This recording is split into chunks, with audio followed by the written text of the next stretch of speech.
إذا كنت تظن أن الصحراء بفراغها وهدوئها فارغة فأنت مخطئ. اليوم بهذه القصة سنحكي قصة عن جن الصحراء. نعم، جن الصحراء. الصحراء الذي نظن دائما أنها صحراء قاحلة ولا يوجد بها أي أحد، سواء إنس أو جن. لكن في هذه القصة سنكتشف معا بأن الصحراء ليست فارغة كما يتظاهر إلى أذهاننا في بعض الأحيان. لنحكي هذه القصة، صراحة كانت قصة رائعة ومن أفضل القصص التي نزلتها على القناة لحد الآن. إذا كنت تريد أن تتمتع بهذه القصة فأنت في المكان المناسب. هيا أجلب شيئا لتشربه، فنجان قهوة أو شاي، ولنبدأ معا. في بعض بقاع صحراء مصر القاحلة دائما ما كنا نجلس ليلا بعد يوم عمل مرهق في حفر التربة واستخراج بعض العينات منها.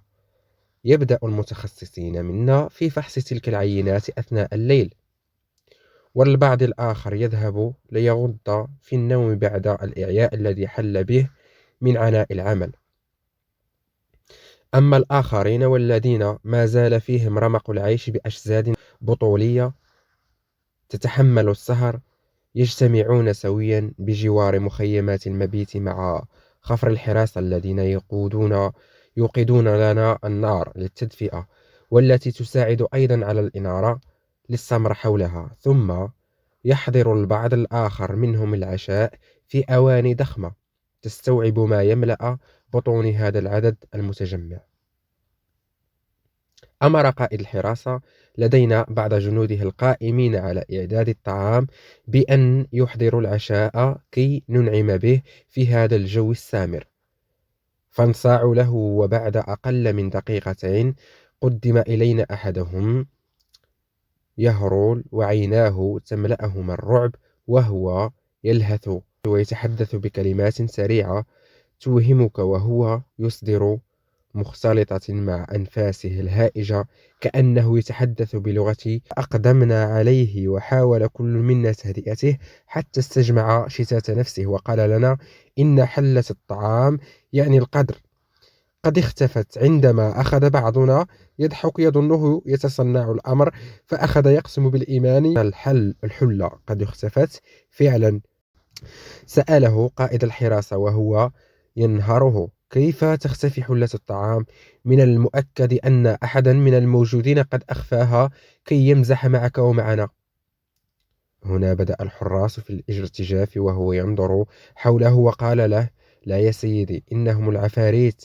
قال الدم في عروق قائده وقال له: أيها الأبله، هل تصدق بتلك التخاريف؟ أذهب حالا إلى صومعة الطعام وابحث عنها، وإن لم تأتني بها ولو فارغة فسأرفع تقريرا ضدك وتحبس حبسا انفراديا. قبل زملائه يسترجون قائدهم بأن لا يفعل، لأنهم يعتقدون بأن زميلهم على حق، وأنهم خدروا في بداية أعمالنا من قبل البدو هناك بأن تلك المنطقة هي وادي للجن تسكنه منذ الآلاف السنين، وحذروهم بأن العمل في تلك المنطقة، ولكنهم قد خشوا من إخباره بهذا قبل ذلك. رد قائدهم: وهل يعقل أن الجن يسرقون حلة الطعام؟ رد أحد زملائي: وقد كان كثيرا الاطلاع عن هذه الأمور. نعم أيها الضابط، فلقد قرأت قبل ذلك أنهم يستطيعون نقل الأشياء المادية. نظر إليه الضابط وهو مغتاظ. بضع لحظات ثم وجه الأمر إلى الحرس بأن يذهبوا كلا إلى موقعه المنوط به العمل، وبألا يفاتحه أحد ثانيا بشأن هذا الأمر. توجه الجنود إلى حيث أمرهم، ومن ثم بدأنا نحن فريق العمل بالانسحاب أيضا واحدا تلو الآخر إلى حيث أماكن مبيتنا، ونحن يغمرنا صمت حزين لأجل الأمسية والعشاء المرح اللذان ذهب مع الريح. أنا بعد وصولي لمحل المبيت الخاص بي بدأت أتجهز للنوم مع تشغيل المذياع على إذاعة القرآن الكريم، والتي كنت أسمع معها تشويشا قد يصل إلى حد الإزعاج.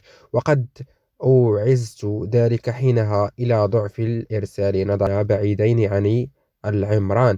ثم حدث أنه كلما تسلل النوم إلى أجفاني سمعت طرقا على الجدران وعلى الباب يوقظني ثانية غضبا مما يحدث. توجهت إلى باب الغرفة وفتحتها، وكانت غرفة قائد الحراسة تقابل غرفتي تقريبا، حيث وجدته قد فتح باب غرفته في نفس الوقت. حينها رأيته يسب الحراس وينادي عليهم، فتجمعوا عليه وسألوه عن ما يزعجه. أجاب بصوت عال: من منكم الذي يمزح معي؟ وطرق علي الباب وينادي باسمي بصوت يقلد فيه الإناث. نظر الجنود إلى بعضهم البعض في هلع، فتقدم أحدهم منه وجثى على ركبته قائلا: والله يا سيدي، نحن ننعى من هذا الأمر منذ عدة أيام، وكل منا يسمع من يناديه باسمه بصوت كأنه صوت أنثى أو صوت وحش أو بصوت بحيح. أما إذا غير الإذاعة إلى أغاني وموسيقى هدأ جميع ذلك. وقد خشينا إخبارك حتى لا تتهم مخبرك بالجنون أو ينال من عقابه.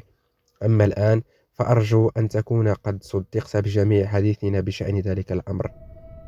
ظل قائد الحرس شاردا لبضع دقائق من دون أن يتفوه ببنت شفه، ناظرا إلى بعيد في وسط الصحراء أمامه، وكأنه ينتظر في ترقب أحد قادم عليه. ثم بدأت ملامحه تنبئ أنه قد عزم قراره على شيء.